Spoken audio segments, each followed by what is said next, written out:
Sebanyak 8 orang siswa sekolah dasar negeri di Kecamatan Tebing Tinggi, Kabupaten Ampat Lawang, Sumatera Selatan yang dilarikan ke puskesmas kondisinya sudah mulai membaik dan diperbolehkan pulang.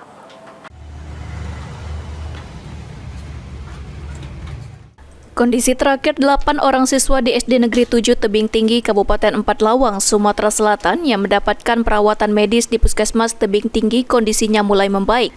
Dari 8 orang, 7 orang siswa sudah diperbolehkan pulang semalam, sementara 1 siswa rencananya diperbolehkan pulang siang ini. Sebelumnya diberitakan 8 orang siswa SD Negeri 7 Tebing Tinggi, Kabupaten Ampat Lawang, Sumatera Selatan dilarikan ke puskesmas terdekat lantaran mengalami sakit perut dan muntah-muntah tak lama setelah mengkonsumsi makan bergizi gratis.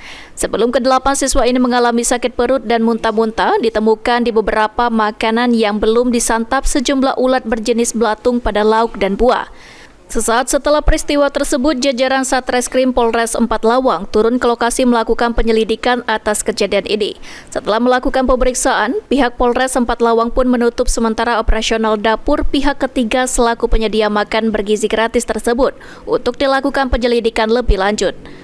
Sampai saat ini belum ada keterangan resmi dari pemerintah setempat terkait peristiwa yang menimpa 8 orang siswa sekolah dasar negeri 7. Sementara informasi didapat sampel makanan sudah dibawa petugas ke laboratorium di Kota Palembang.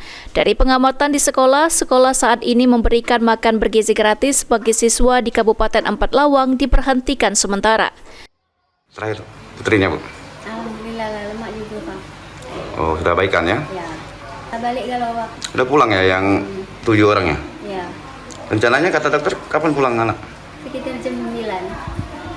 Apa Bu harapannya Bu pada pemerintah Bu dengan adanya kayak gini? Semoga diperbaiki lah yang salah-salah, biar ada korban lagi. Tim Liputan PAL TV.